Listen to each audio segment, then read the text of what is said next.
what's coming, because there's some fantastic takeaways that you will definitely be able to put into practice in your world. So yeah, really excited, looking forward to it. Thank you. And last but not least, important member of our team, Kath Edmonds. So Kath, would you like to introduce yourself to the audience as well? Yeah, good morning, everybody. Really looking forward to today's webinar, so selling effectively in a recession. I'm one of the sales development leaders for SalesStar UK, and I encourage you all to ask as many questions as possible today to get most value from the session. Fantastic. So without further ado, it's over to Alex. Okay, well, thank you, Pete, Peter, Kath, and to everybody else who's attending tonight. We've got some regulars here. Good to see you again, and we've got some people here who are here for the first time as well. And to the regulars, you probably know what our first slide is going to look like. It's going to look like this. How's COVID affecting you so far? You know, we've been in and out of lockdown since, when is it, team? Since about March, was it? Right, middle of March, yes. Yeah, it's been going on for quite some time, not only in the UK, but right here in New Zealand as well. And we've gone into 2 lockdowns over here ourselves. All right, so I've likened what I call the COVID-19 economy to a COVID desert. And so if we are in a desert economically, how are we going to get out the other side? Are we walking, or are we going to fly out of the desert with superior strategy? And as you can see, there's a title there, Flight of the Phoenix, for the benefit of those of you who are joining us for the first time. 2 different movie versions of this story of a plane that crashed in the desert, and the occupants survived, and they said, look, we could walk it out, or we could just try to wait for rescue, but we could run out of water. It's too dangerous to walk out. And then one of the crew on board said, we've got enough materials both in the cargo and from the wreckage of the plane to build another plane. So they used their strategy, their lateral thinking, their determination, and their teamwork to actually get themselves out of the mess that they found themselves in. So let me ask you, if COVID-19 was a desert, and if Brexit also adds to that desert, are we going to walk out? Are we going to wait for rescue? Or are we going to use superior strategy to, metaphorically speaking, fly out of the desert? All right, and so you can liken these webinars to a flying lesson, can't you, Pete? You certainly can, and I think over the past few weeks, I think everybody who's joined the webinars has learned a lot of great tips which they can implement back into the business to grow sales and have the right mindset to grow sales as well. Yeah, indeed. All right, so what's this? Is this flying lesson number 6, is it? It certainly is, Alex, yes.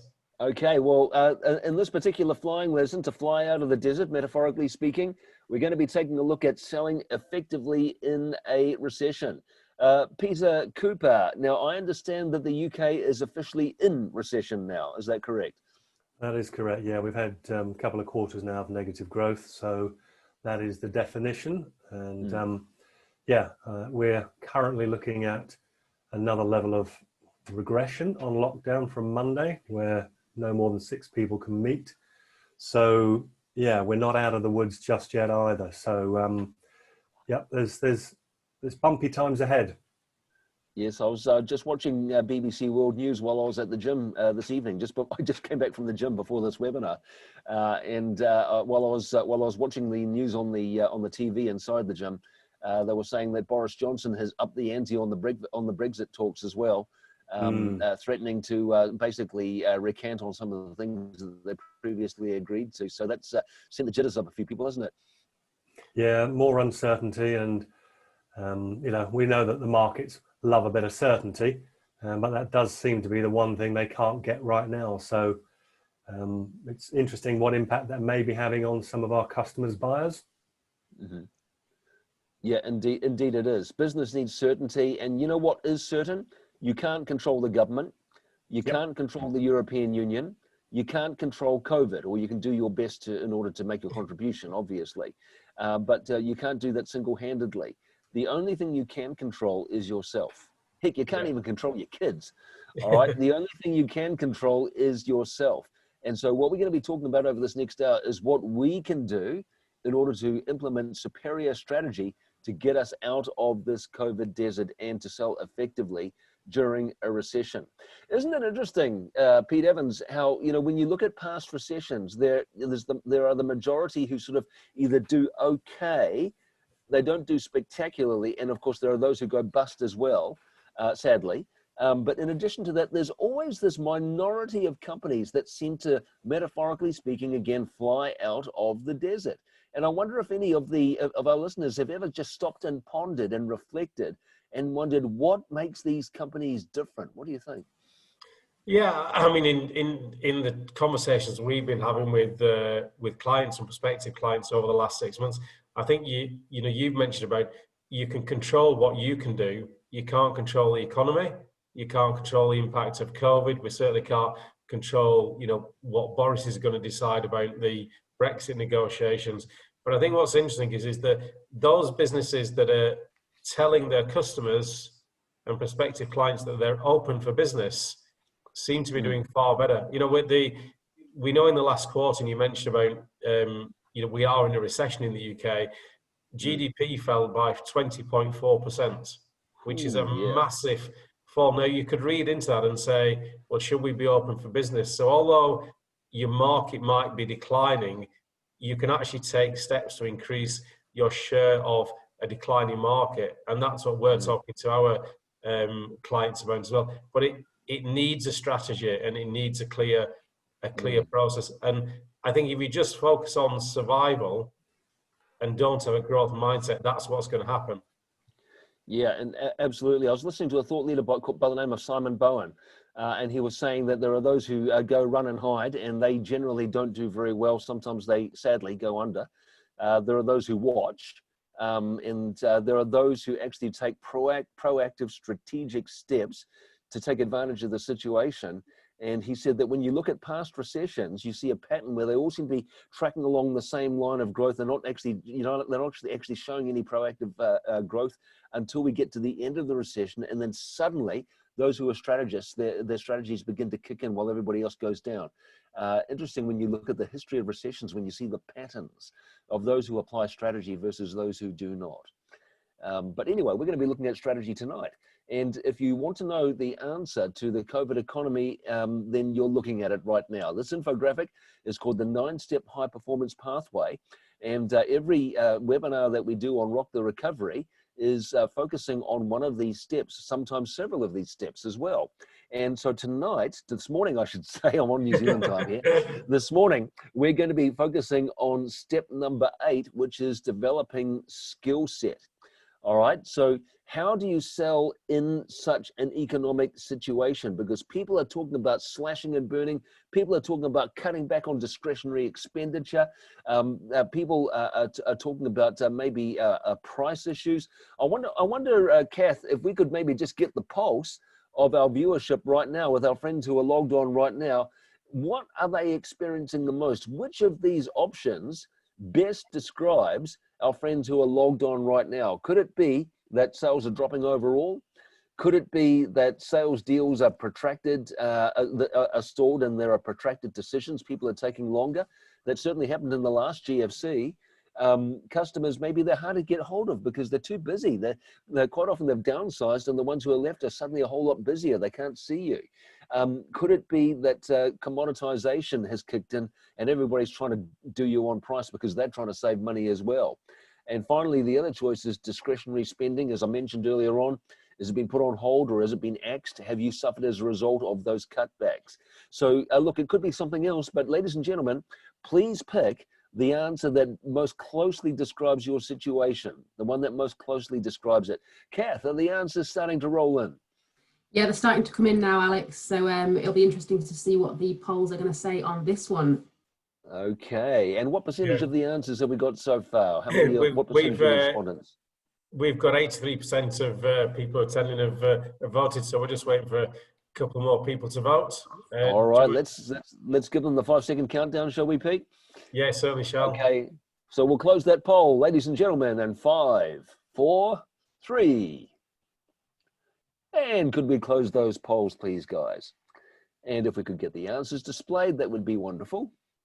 Let's see what the mood of the audience is. Okay, well, look, there's a little bit of a spread there, but there's one that's, I see commoditization has not been chosen at all. Nobody's trying to do them over price.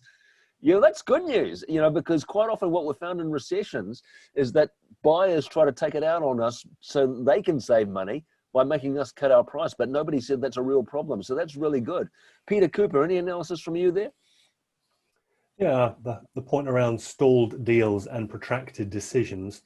I think we briefly touched on this a couple of weeks ago with decision-making processes now involving more people, and that where a decision, let's say for a £10,000 spend, used to be okay for the MD to sign off, sometimes that's now getting referred back up a further level to the board. And so there are, I'm not too surprised that that one's come out on top, because there are businesses who are nervous about spending money at the moment, but not that they're not going to spend at all. It's just that it takes another level of interaction. Yeah, okay, so that one's the top one, isn't it, Peter, as you pointed out.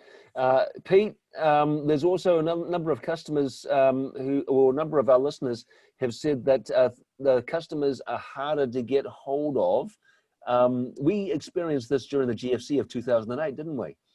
We did, and I think we're seeing a repeat pattern of behaviour here, and we're seeing it as well. I think when you're selling, I think even more, even though people have been working from home, not going into their offices, not travelling as much, I think what you got to remember when you're selling is that your customers have other priorities than what you're selling to them.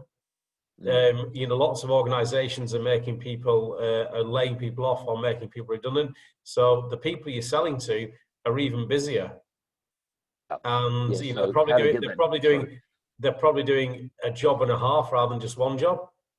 And I think you've just got to be smarter in terms of how you communicate with your customers or your potential customers. Yeah, look, I see 13%. That's a slightly lower number, but 13% have said that discretionary spending is either on hold or it's been axed. And then you've got 19% who say that sales are dropping overall. I think that we can talk to most of those factors out there. The audience picked sales dropping, stalled deals, and discretionary spending. We can definitely talk to those three this morning. And in terms of customers harder to get hold of, that is a different discussion. There are techniques to get hold of them and to get the cut through so that they're motivated to talk to you. But tonight, this morning, I should say, we're going to be talking about at least three of those: discretionary expenditure being cut, and deals being stalled, and dropping sales overall. So that would be the majority of the people who voted tonight to this morning anyway. I've got to get out of this business about tonight. I'm on special time now. Can you get it, Alex? All right, so to our friends who are logged on, what I will say to you is that we've got some, as I said at the start when I was introduced, we've got some really interesting material this morning, and that is how to prepare a business case. Now, if we know how to prepare a business case, then that will address about 2/3 of the issues that we just polled right now. Okay, so what is a business case? So I would suggest that a lot of salespeople don't do this. And why would that be? Well, it's because a business case requires some knowledge of accounting, and the majority of salespeople are refugees from mathematics. All right. So this is going to be a challenge. How many salespeople have we got logged on right now? And how many of you, salesperson or manager, have got an accounting background? If the answer is not me, then this could be a challenge. But the challenge is also, this is your opportunity, because your opposition are going to be facing the same issues. All right, so we can get the jump on them if we understand the concept of business case. So what is a business case? Peter Cooper, would you like to just go over the definition for us? Yeah, so as I said, without reading the words that are on the screen, financial argument to cost justify. So this is all about, some salespeople will what we call show up and throw up, and just basically spurt out, tell customers everything and say, would you like to buy? And that's a really poor approach anyway, and specifically in today's marketplace. And so what we're looking at here with a business case is, how do you use numbers? How do you understand more about a customer's real issues and their full cost and to their own business, when you then put an investment in relation to that alongside it? So yeah, from a business case point of view, some people might call it different things. here in the UK, but broadly, this is all about having a really strong financial argument that's based on having a strong consultative sales process beforehand. Yeah, we're way beyond just quoting here, aren't we? You know, you talk about show up and throw up, Peter. You know, this is where a salesperson says, "Hey, can we quote?" And then they come back with a quote. That's not a business case. That is show up and throw up, isn't it? Agreed. Yeah. So look, we've defined it now for the benefit of our friends who are listening. So we know that it's a financial argument. In other words, we can cost justify it. Peter, let me ask you: if you've got would you be prepared to pay $10,000 if I can help you to solve a $1 million problem? Oh, tomorrow, easy peasy, yeah. Yeah, we've got the beginnings of a business case because I can prove an ROI, I can prove a return on investment to you, can't I? Oh, And that's exactly what we're going to be talking about. Yeah. Okay. So, here is why people resist doing it. And as we said before, Pete Evans, do you have an accounting background? I certainly do. I do have a mathematical background. I did some qualifications in maths before I went to university, so I do understand those. But I think more salespeople don't want to dive into some of the detail in putting the ROI calculation together. They would prefer to talk about the features and benefits of their products. Yeah, exactly. You know, a lot of salespeople, as you say, they'll prefer to talk about the products, the features, the benefits, the price. They're not very good at finding the pain. And also, very crucially to our listeners, they're not very good at monetizing the cost of the pain. And if we can not only find out the pain, in other words, find out the problems, but if we can monetize those problems and determine exactly what it's costing them to do nothing about it, we have the beginnings, we have the foundation of such a business case. So we can't prove return on investment, of course, unless we can determine the cost that they're currently facing, because the price is only a small part of the cost. Would you agree? Definitely, but yeah, that's what most salespeople are focusing in on, is the price or the cost. And actually, I think if you can demonstrate the ROI, you can clearly demonstrate the value you're going to bring to that organization by that organization buying your products or services. Yeah, look, there's lots of other. Sorry, Pete. Yep. And just to add to that, the salesperson who is confident about getting the finance director involved in the process is going to differentiate themselves from the competition as well. Indeed, they will differentiate because of the fact that most people aren't doing it for all the reasons that we just said before. Yes, a moment ago I said, look, there's other costs involved other than just our price. And these costs can dwarf our price in terms of how serious it can be for the customer if they take no action. It could be the cost of downtime. It could be the cost of wastage. It could be the cost of consumables, utilities, labor, early replacement costs, servicing costs. There can be a bunch of costs that are involved in owning a product or in using a service. And that is why a supplier can actually be the most expensive supplier, but still reduce their overall cost, their total cost. And that is why this, as I said before, let me reiterate, there's a difference between price and cost. The price is just a small part of the cost. Let me be very clear about that. Okay, so that's why there's resistance to it, because most salespeople don't really have an accounting type of background. Now, let's be very, very clear about the strategy. You see, there's a difference between strategy and tactics. If you present this to the wrong people, your tactics are wrong. What would happen if you presented a business case for proving return on investment to, say, a purchasing officer or a branch manager or to the customer's chief engineer? What would happen? Go straight over their head, Alex. Yeah. Straight over their head, yeah. These guys are bound by budgets, and so their mindset is driven to think in a certain way. So the question then becomes, Pete Evans, who is the correct target, not the right target market, who is the correct target audience when it comes to presenting a business case? You've really got to be targeting the owners of the business, the directors of the business, or as it says on the slide, the senior managers. They're the ones who are really feeling the pain. They'll see the benefits, and they'll be really interested in ROI. You know, you asked Peter a question before. Are you willing to invest £10,000 for us to demonstrate a return on investment of $1 million? Yeah. And you know, a CEO or anybody else in the C-suite, they get it. Whereas a purchasing officer doesn't get it, or the only thing they understand is budgets because that's what they've been told to stick to. Would you agree? Yeah, and if you're dealing with purchasing officers, they don't have the authority to go outside the budget. You know what I find a lot of the time is when you're selling and somebody, people answer about discretionary spend.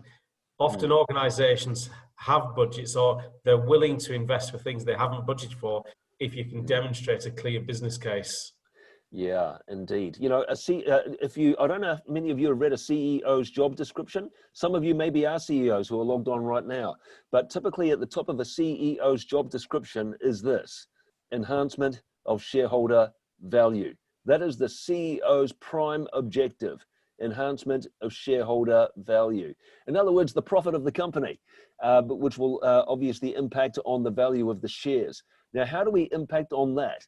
Well, we can impact on the profitability of the company by presenting that business case, by proving a return on investment. And if you want to know how to get a stalled deal moving, this is one of the techniques on how to do it.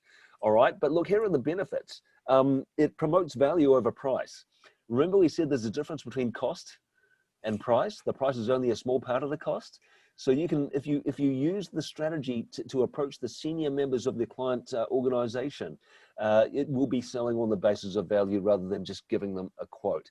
And I think that that's the main thing to remember. Ladies and gentlemen, if this is a relatively new concept to you, i.e. you've heard of business cases, but you don't really do it, I would strongly recommend that you screenshot this slide right now, because I'm going to change it in about 3 seconds. Go ahead, feel free to screenshot as you go, but I'll tell you what, I'm going to change the slide now. Here we go. Are you ready? Have you got it? Have you taken that shot?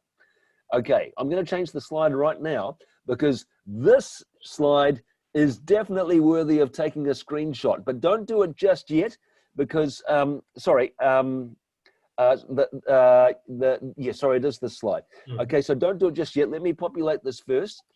It's based on consultative selling strategy. And Peter Cooper, I think that you mentioned this before. What is consultative strategy? Remember, I said a moment ago that a chief executive's prime objective is enhancing shareholder value. And they do that through the profitability of the company. Can you talk to the definition of consultative selling for me? Yeah, absolutely. So consultative selling is about becoming a trusted advisor and a partner for your customer, through engaging with them at a genuine, caring level, asking good quality questions, really understanding the customer's business, so that if you know what the customer needs, the pain that they're suffering, the impact that it's having, and how committed they are to resolving it, you can offer a far more specific, tailored and bespoke solution that absolutely meets not just their surface needs, but their real business needs. Yeah, business, and this is what defines you as a consultant rather than just as a supplier, doesn't it? If you're really able to get to the heart of the problems and show them how that can impact on the business, both negatively if they take no action, and positively if they allow you to present a solution for that.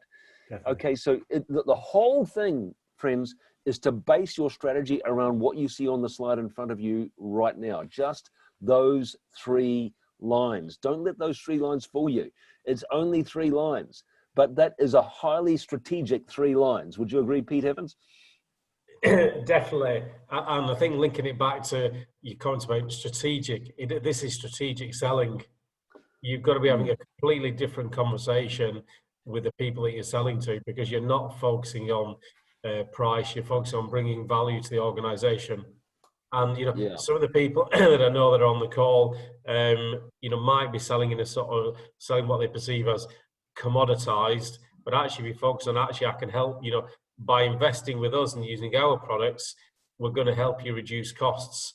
That's going to increase your profit, or we can partner with you, and what we do will help you increase sales.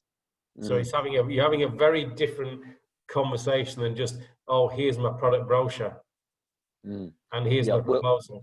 We're way beyond the brochures, we're way beyond quoting, and we're way beyond hoping. Now we're using a strategy, and it's based on these 3 lines, okay? Hey, but look, I wouldn't mind getting the mood of the audience again, Kath. I've got another poll that I want to put up here. I want to know how they're currently doing proposals. So we've got 2 choices here. Ladies and gentlemen, could you please pick the choice that most closely describes you? Now, please, be honest, all right? Remember, you've got the protection of anonymity.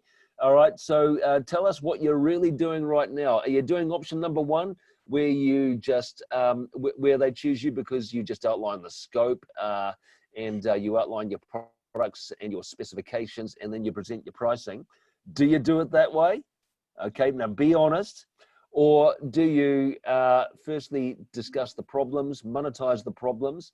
Secondly, do you outline the solution? And third, do you prove ROI, return on investment, and then outline the product specs?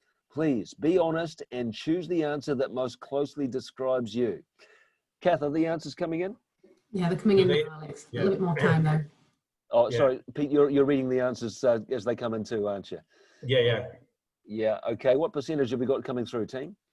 60% of people have voted, so we're still waiting for a few more. Should we give them a few more seconds? Yeah, please don't give me the answer that you think I want to hear, people. You probably know the answer that I want to hear, but I want to know what's going on right now, not what the right answer is. I think we know what the right answer is, but I'm trying to get a gauge on what you're actually doing. Okay, so remember, be honest. Nobody knows who you are. What goes on the webinar stays on the webinar. Okay? And what percentage have we got through now, team? We're still waiting for 4 more people to vote, so maybe give them a couple more seconds, Alex. Okay, let's give them the 5-second countdown, shall we? So if you don't answer, I take it you don't know. That's a problem. 5, 4, 3. Let's close those polls, please, team, and if we could get the answers up. And Kath, would you like to paraphrase the answers back to us, please? Yeah, of course. So how do you currently present proposals? I think Pete's sharing the answers now. So there's 2 options people could outline. The first would be... I'm not seeing it here, sorry, Kath. I'm here. There it is, yeah. Yeah, thanks, Kath.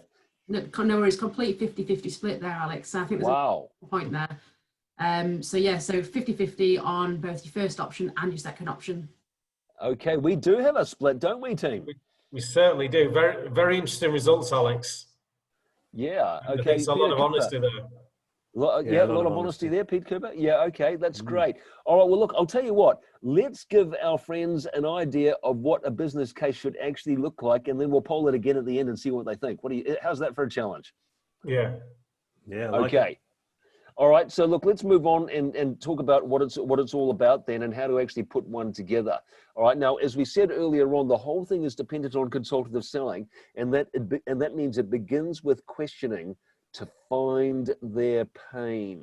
All right, so I wonder if any of our friends know what is the #1 reason for a deal stalling. Remember, we polled on that earlier on today, and some of our friends chose on the poll that deals are stalling. Do you want to know what the #1 reason is why a deal will stall? And I think we may have talked about this in an earlier webinar as well. There could be a variety of reasons. It could be maybe they're not qualified properly. It could be they've got psychological issues because they're too afraid to ask for the order because they're afraid the customer won't like them. It could be they're too timid to do their follow-up because they're afraid the customer won't like them. There could be a bunch of reasons. Okay, but do you want to know the #1 reason why a deal will stall? The #1 reason, Peter, you know the answer. What's the #1 reason why a deal stalls? There's a good clue on the screen. Insufficient motivation, Alex. It's written right there, isn't it? That was an easy one. I like those questions. Can you do me more like that, please, Alex? Yeah, I wonder how many of our audience got that. All right.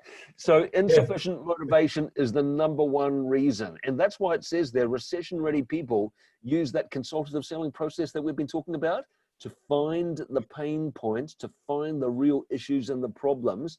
And guys, if you can find the pain points, if you can find the problems that are costing them money, you're a reasonably good salesperson.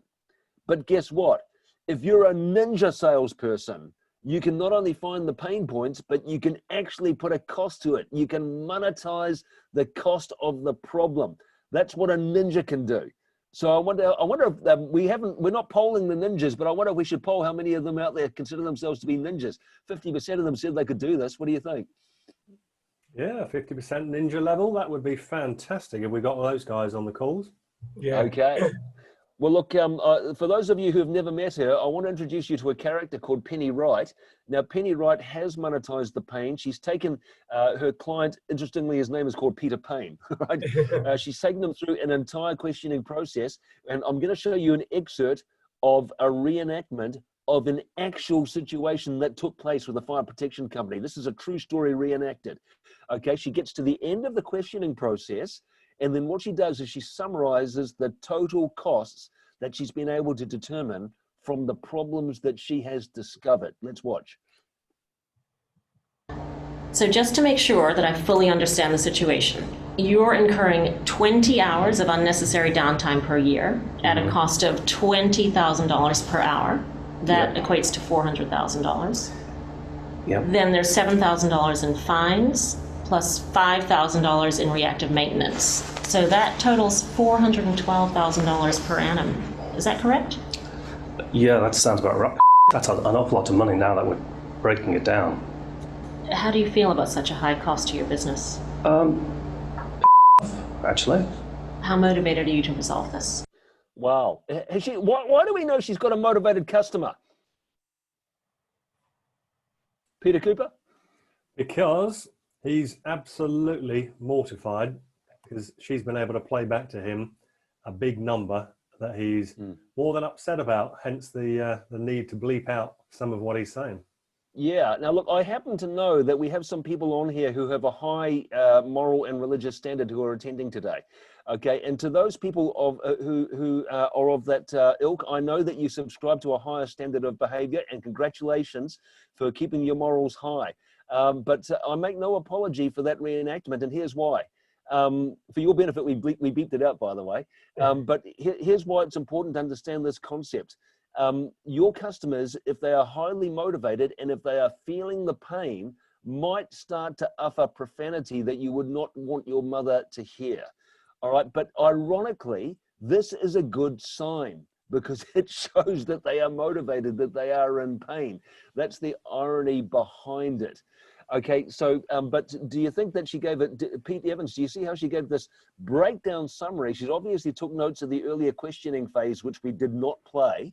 Okay, but she was able to pinpoint all of the areas. She looked at the cost of downtime.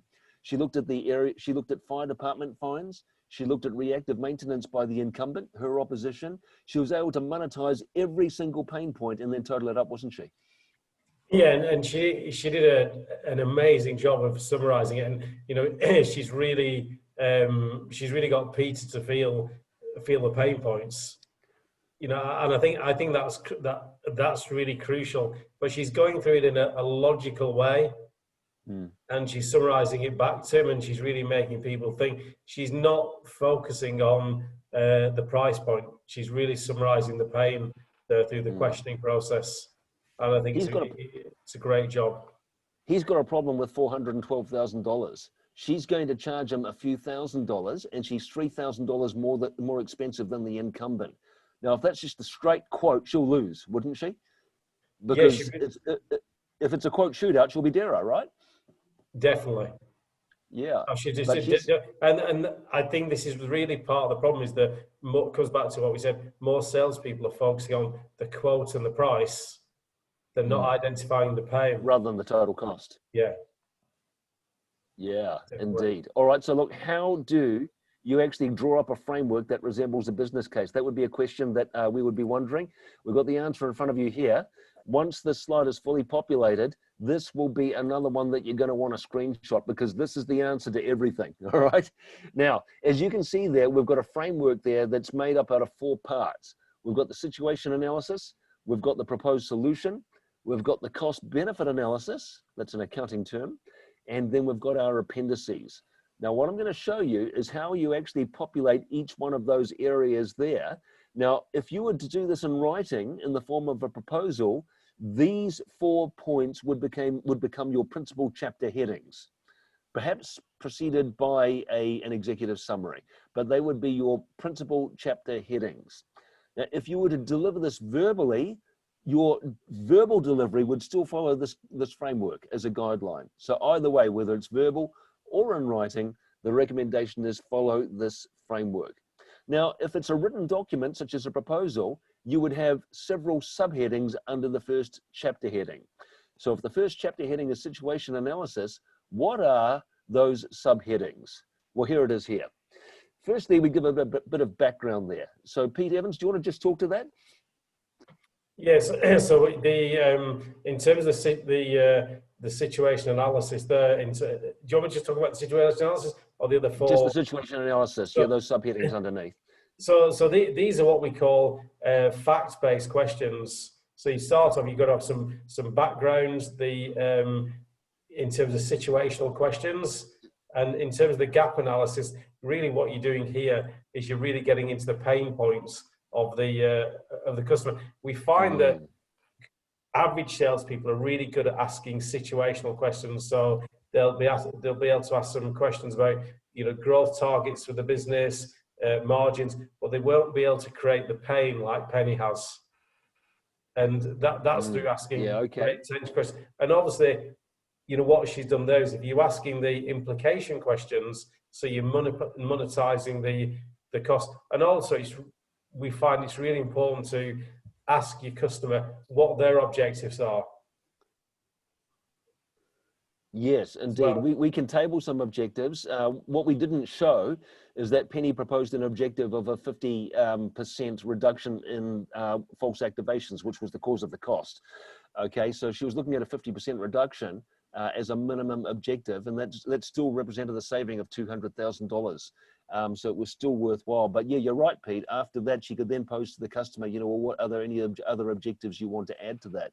And that certainly adds to the collaboration of the presentation, doesn't it? Exactly. Yeah. So we've reestablished the problem. She's figured out the problem earlier on in the questioning phase and the discovery phase, but now she's reiterating it back to him in the course of the actual solution there. And then she gets to the solution itself.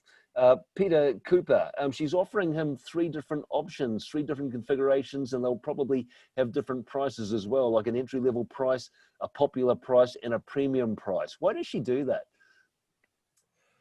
There's probably 2 or 3 different reasons. The key ones that we've noticed as well with clients that we have and the way that we sell here in the UK is that if you offer somebody just one option, then they can often feel a little bit hemmed in, a little bit like, oh, right, okay, well, what is there another way? What else is there? People often need a little bit of context, a little bit of a, okay, I could do this or I could do that. And often when you present 3, people will pick the middle of the 3 options because the lower option might be a little bit cheapskate, might not do all the work that is required in order to get the problem resolved. And the Rolls-Royce solution might just feel a little bit extra in that moment. And so often a buyer will pick the middle of 3 options. And in terms of cost and solution, in terms of, like I say, gold, silver, bronze, often they'd pick a silver. So isn't it amazing how often they go for the middle there, Peter? Yeah, it's amazing how often they go for the middle. Absolutely. And also the other part about giving choice is that one of the objections sometimes we get from customers, and I'm sure everyone on the call will have had this, I'd like to compare and shop around a little bit. Now, if you've already offered 3 options, you've given them opportunity to compare and, you know, consider different options. And yeah, you're competing against your own quotes, aren't you? Exactly. So it really does help keep the customer with you to pick the best of 3 rather than going outside. Yeah, there's a bit of psychology there. And the other thing is it sets up a really highly collaborative conversation, doesn't it? When they start looking at the options and which one they prefer, and they might even try to negotiate with you over combinations, which is fine. It means that they're engaged, right? Yeah. But here's the thing. I was listening to an interview by a professor of behavioral psychology, and he was asked how to navigate the GFC between 2008 and 2012. And he said, look, people think that it's all about price. In actual fact, price is a discussion, and most people will raise the price issue because it's an easy conversation to have. Yeah. He said, but in the final analysis, people will make a safe decision. They will make decisions based on safety, such as business continuity, continuity of supply, reliability, etc. And I think, Peter, that option 2 represents safety in their minds from an emotional perspective, does it not? Yeah, absolutely. And as you say, knowing that the person you're about to enter into a contract with is stable, isn't going to go bust, is really important for them right now, like you say. So those factors definitely move up the priority level for buyers. Indeed they do. Hey, look, we get to the real tricky part now, and that is the cost benefit analysis. And this is where a lot of salespeople find that they are challenged, where they need development, where they're a bit weak. They're weak when it comes to the implications back up here where I'm circling under situation analysis, because that's where they monetize the cost. But you know what, friends, if you can monetize the cost back up here where I'm circling under implications, there is a direct link between that and your ability to do a cost benefit analysis. All right, so let's just take a look at the way Penny does that in just a moment. But before I do that, where do you put all of the company details and, you know, those wonderful brochures that you're wanting to show off? Where do you put those, Pete Evans? You always put them at the end. That's a bit back to front, isn't it? Well, it goes against a lot of traditional thinking, a lot of sort of marketing thinking. But actually, it's all about sales, all about focusing on your customer and their needs. And if you're at the stage of actually putting a proposal or a presentation together, you're already halfway there. So put the information about your company and your products right at the end. Yep, it makes good bedtime reading later on, but let's just focus on the actual proposal for now. Exactly. Would you agree? Yeah, exactly. Okay, now this isn't about face, because the majority of proposals that I read, they do have all about us at the front, they do have the product specs at the front, and then they stick a quote at the back, and that's not actually a proposal, that's certainly not a business case, that's what I call a profile followed by a quote. Yeah. So they put two documents together, a profile and a quote, and they call it a proposal. Now that is what I call CRAP. Complete reliance on archetypal presentations. And exactly. A lot of customers complain about the fact that it's full of standard pages. It's archetypal, right? Yeah. Whereas, of course, what we've got here has reversed that and it's turned it back to front. All right, now, friends, I wonder, you might want to take a screenshot of this. This is a really important slide. I'm going to change it in just a few moments. So if you want to capture this, feel free to screenshot what you see right now, because this is absolute dynamite. It's going to help you. All right, so I'm going to change the slide right now. Are you ready? Okay, here we go. So I'm going to show you how Penny actually sums up the implications. So you see what I'm circling there? The implications. Here is how she sums it up. And it's on this slide here. Now, what she's done is she's simply created the table with two columns. And on the left-hand column, it speaks for itself. It says contribution to cost. There she lists all of the things that are creating unnecessary costs. Now, several times over this hour, I've said there's more to the cost than just the price, haven't I? Okay, so, and there she has, she's listed it all out there. All right, so when she comes to doing the cost benefit analysis, if I go back to this slide here, do you see in the cost benefit analysis, I said there's a link between the cost benefit analysis and up here where I'm circling under implications, watch. Okay, so the implications are on this slide. That's the financial cost to them. But when she does the cost benefit analysis, she does the link by adding one more column, and that is the proposed cost. Now, this is a known accounting method. The model is called cost accounting. Very simple, really. It's the cost accounting model. If you show this model to a CEO, to a COO, or to a CFO, they get it. Purchasing officers, as you said, Peter, they don't get it. You said it just goes like that over their head, right? But anybody in the C-suite should understand this concept, because this is a known accounting model, cost accounting. Okay, and if you just take a look down through there, she's got all the cost contributors on the left-hand side still. The current costs that they're unnecessarily experiencing, they're still in the middle column under the heading current. But notice the third column that she has added, proposed costs.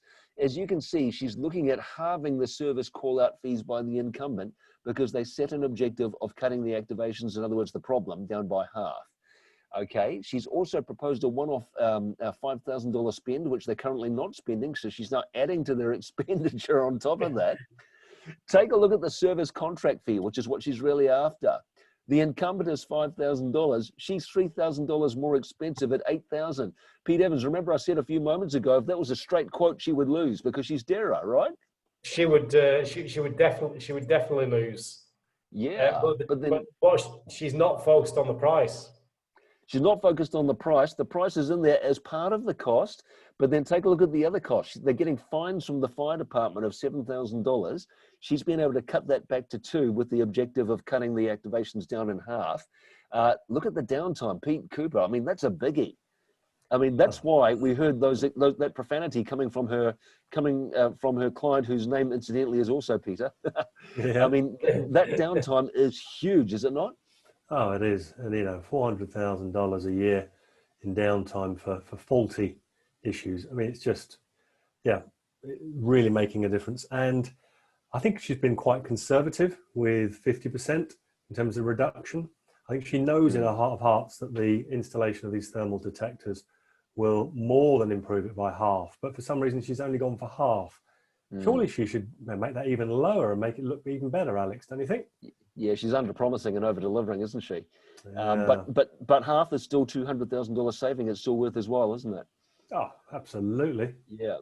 Do you remember I said earlier on that this case study is based on a real situation? It really happened with a fire protection company, and it's with a global fire protection company. Do you want to know the outcome? What the outcome was of the real case study this was based on? They promised a minimum objective, or they agreed a minimum objective of a 50% reduction. The actual turned out to be 90%. Over the course of the year, they had 1 evacuation because of 1 false activation. So they underpromised, but they definitely over-delivered. They promised 50%, they delivered 90%. So yeah, it had a good news story attached to the outcome there. And so that would make that cost-benefit analysis look even better, of course, if you did it again in retrospect. So friends, that is not the only ROI model. There are other models that are used to increase sales. This is one that shows how to reduce costs. Okay, but does that give you some idea of how you can use math as a science to prove your business case, to prove your argumentation as to why they should invest money with you? Okay, just a couple of housekeeping matters just to tidy things up. Firstly, it would pay if you entitle your first proposal submission as a draft proposal or a discussion document. You can call it either.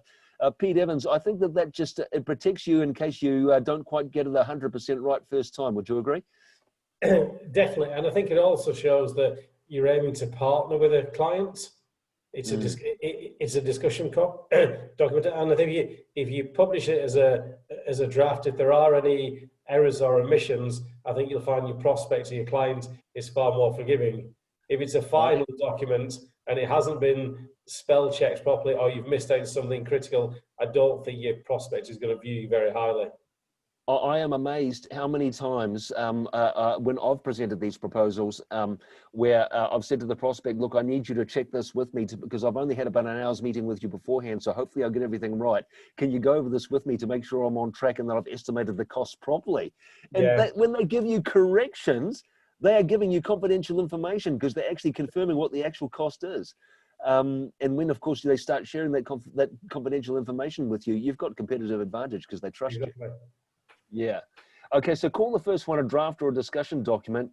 Recommendation is to include an ATP or authority to proceed. If you like a contract, build that into it.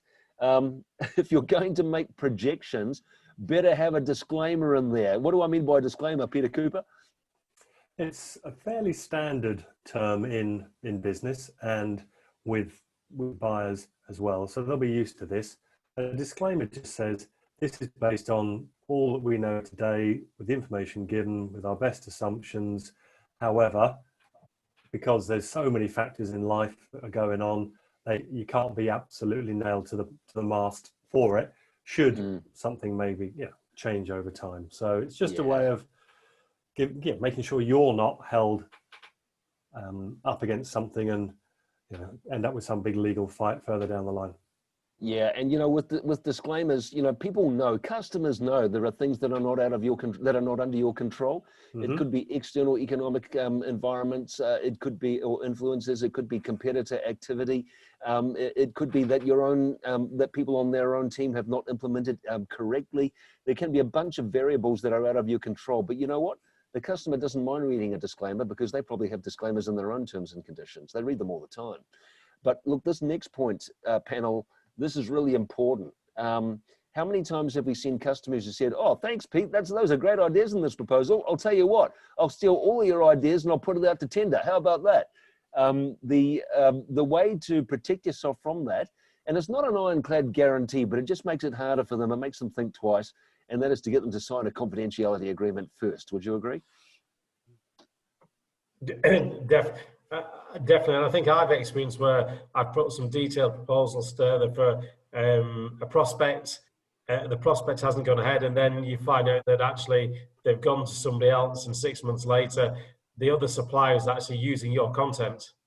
Yeah, indeed. I wonder why. Yeah. Yeah. Hey, so guys, once again, just like disclaimers, your customers read confidentiality agreements and non-disclosure agreements all the time. They sign them all the time. This should just be part of their daily business. And you know what? If they don't want to sign it before you give them the proposal, you better run, because they're probably going to act in an unethical manner in any case. Okay, so that's not the kind of person you probably want to do business Exactly. with. Remember, this is normal business. They do it all the time. So don't fear giving them a disclaimer. Do not be timid about asking them to do a confidentiality agreement signing as well. And you can just say to them, hey, look, Peter, I'm really happy to supply you with a proposal. Obviously, I was hoping that that would lead to that step and that we would do that. But I hope you realize that we're not charging you for this proposal. There's no consultation fee, and there's a lot of IP that's built into that. So because of the fact that we're not charging you for it, we'll just ask you, please, if you'd complete one of these confidentiality agreements just as part of our normal business. Is that fair enough?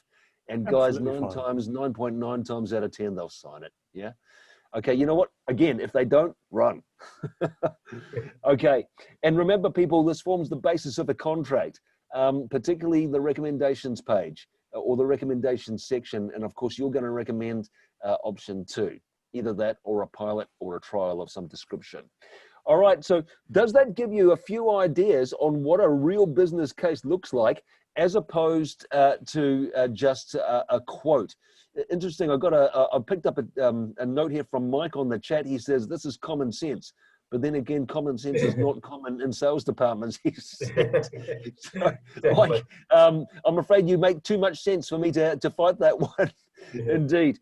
Okay, let's get the mood of the audience now. We polled them before to see how many of them actually deliver a business case as opposed to what is effectively a profile and a quote. Let's just poll them again, and this time we'll rephrase the question. Peter, you ready to launch that poll? Yeah, I've just launched that poll now, Alex. Okay, so based on what we shared, how would you rate your current proposals? Do they resemble a business case? Again, please be honest. Don't tell us what you think you should do. Tell us what you're currently doing, all right? So 1 to 4, meaning, whoa, we've got a lot of work to do here. 5 to 7 out of 10, it could be greatly improved. And 8 to 10 out of 10, it really truly resembles a strong business case, much along the lines that we've outlined this morning. So again, be honest. Don't tell us what you think you should answer. Tell us what you're actually doing at the moment. I think that if you give us good, honest answers, then that will be the basis for setting some goals for yourselves anyway, some development goals for yourselves and for your organization. Pete, are those answers coming through? They certainly are. We're just waiting for 5 people just to answer it. 4, we're down to 4. Okay, let's give them the 5-second countdown once again. Boy, they must be used to this. One day I'm going to fool you. I'm going to count down in Chinese, all right? So, 5, 4, 3. All right, let's close those polls and show the answers. Thanks, Pete. Okay, I'm going to share the results now. Yes, please, if you would. Whoa, look at that. Pretty eye-opening. Yeah, would you like to just go over that, Pete?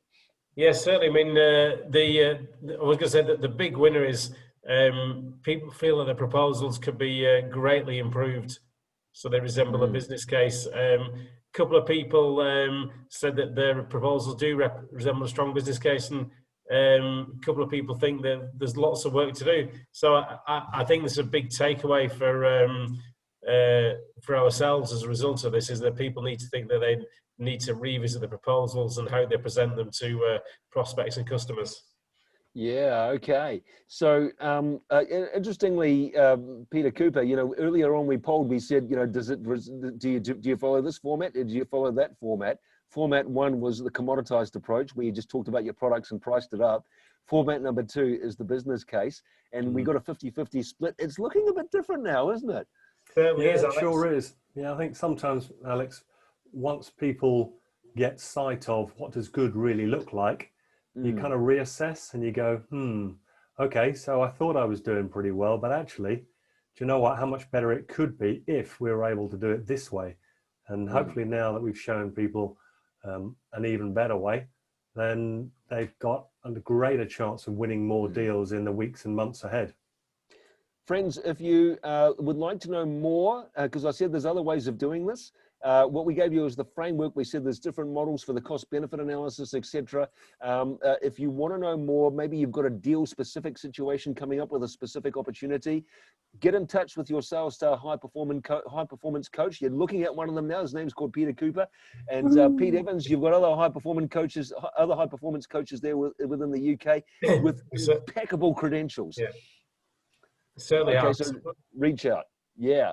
Okay, so guys, as usual, what we'd like to do is just conclude with a survey now, because as usual, we want to know what it is that you want to know more of. We want to know what our customers want. What is it that you perceive as being the need out there? Objective management group evaluation tools, that's to evaluate the health of your sales team, how good they are, and where their development areas might be. It could be to develop more coaching expertise as a manager. Subscribing to the entire video series. I played you a little bit of a video earlier on. So all of those have been produced to broadcast quality with a full cast. Also digital sales transformation. Do you want to know more about how to generate leads using LinkedIn and how to sell screen to screen? Let us know if that's important to you. And also, would you also be interested in strategic guidance for rapid growth? This is a highly strategic subject, which is guidance for rapid growth. Or if you like all of the above, please click on that. Now, some of you may have answered that before, that's fine. But for those of you who are with us for the first time, feel free to click away. And are the answers coming in there, Pete? Yeah, there certainly are. We're just waiting for 3 or 4 people just to answer, then we can sort of close that out. Okay, let's just close that out in 5 seconds once again. 4, 3. Okay, let's close that out. Fantastic. Thanks, Alex. Thanks very much, Pete. Coming up next time, we do have another webinar in 2 weeks. If you found this one of value, we're going to talk about another strategy the next time, and that is sales strategy and plan to rock the recovery. So once again, another highly strategic discussion between myself and my panelists to help you to rock this recovery. And I could also say rock the recession, but that's only if you don't have a plan. Is that right? We're going to rock the recovery here. Okay, so I hope you enjoyed the last hour with us. A number of questions and comments have come through. If you've got any other questions, feel free to stay on. I realize that some of you have got appointments you need to go to, but if you want to stay on, feel free to, because this Q&A portion can quite often in itself deliver a lot of value. And if you've got challenges out there, particularly related to what we've been talking about this morning, feel free to ask away in your chat system. So Pete, over to you to lead this one. Yeah, well, I'm just going to pick up on some of the comments and questions we had before. So and this is one that I can sort of really relate to. So Peter Asprey said that an NDA normally goes to the company legal team or solicitor and often takes several weeks, and we can lose the customer interest. I'm just wondering from Alex and Peter whether you've got any thoughts or experience on that, and have you got any tips for Peter or the other people on the call about how to overcome that objection? I have a tip, but maybe we'll go to Pete Cooper first and see if he's got any thoughts on this. Yeah, I've not found that to be a regular case, Peter, but obviously you are, so that's happening. Make sure that the NDAs and the information are as simple and as clean as they can be, and that can help when engaging with the person who's got the real pain and encouraging them to process that particular form in a far more quick response way. So you need this, it's important to you, it's very straightforward. I hope this is something you can secure from your own department. And the onus needs to be on that person to go internally and just to get the tick in the box. If the document is hugely complicated and it's gone over the top, maybe it needs a bit more time and refinement by our clients' legal teams. But I would avoid anything overly complicated. Doesn't need to be, just needs to be simple, but it needs to cover your backside. Indeed, it does. And some NDAs and some confidentiality agreements also have an indemnity clause which protects you as well. And I think that's good. It's two-way. All right. But the thing that you must remember is that once the client signs it, they actually begin to tell you more. Because they think it's a two-way agreement where you have got to keep their information confidential as well. And it actually promotes trust. We don't sign it because we don't trust each other. It actually promotes trust because the moment they put ink to paper, they suddenly tell you a whole lot more that they never told you before. And this is the interesting thing. And that's when you know you've got a partnership. But look, to avoid going to legal, the one possible answer is, do they have one? Do they have some standard wording? We could use their NDA or we could use their confidentiality agreement. I bet you anything, if they're an organization of at least a reasonable size, they probably have a standard one. So you could say to them, well, look, Pete, we've got a standard one here, but in order to expedite the process so that you don't have to send it to your lawyers, do you have one, which you've already approved? Yeah. And you'll be amazed how many do. Yeah. And the other thing, Alex, I'd like just to add to that is that if you're up front and say, actually, this is how we do business, it sets you aside from the competition. I do agree with Peter about if you've got an NDA, not making it overly complicated, but I think it does actually set you aside from the competition. And this is how you're going to deal with your customers, and this is how you deal with your customers. But some great response there. We've got a question from Ron. Ron and Anne, good morning to you. It's one of our clients. He says, what approach would you take if ROI is hard to measure accurately? And okay, so yeah, I saw that. Pete, is Ron? Did you just say Ron's one of your clients? Yeah, Ron's just joined one of our clients as a salesperson. Okay, yeah. So you would know his industry then, and whether or not it's hard to measure ROI. Yeah, the company that Ron works for is selling CCTV systems to installers. So they're effectively selling to distributors. So it's how to get the distributors to understand the ROI of the products they're selling. Okay, yeah, understood. I wonder if Pete Cooper's got an answer to that. Yeah, the key one is, Ron, for me, is to make sure that the words that your customers tell you help you to play that back to them. So as a great consultative salesperson that I'm sure you are, when you're asking the questions, tell me a little bit about that. Oh, and can you explain more about that? Oh, wow, what's the impact of that? And what does that cost? Right, so that's important for you to fix that. Once the customer's given you that information, then even if the ROI can't be played back perfectly, you've got their numbers, you've got their interpretation, and you're playing back their words to them. And you can be quite clear on that. You've also got the disclaimer part Alex talked about earlier, where you made the best assumptions with the best information that you and the client were able to discuss during your discovery call. So use that and be confident with it, and have the disclaimer to cover you too. Ron, I'll let you in on a little secret. Whether they be installers or whether they be end users, you want to know the secret? Everybody's got pain.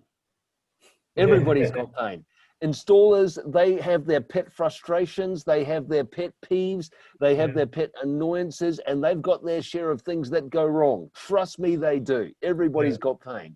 It's a matter of finding out, if my target market is the installer market, what are their most common frustrations and what are their most common problems relative to CCTV, obviously. So if you can figure out what are their most common issues, what are their most common problems, then that is what we call a market penetration strategy. In other words, you find out what your target market's problems are and you approach them on the basis of knowing what their problems are. That's a market penetration strategy.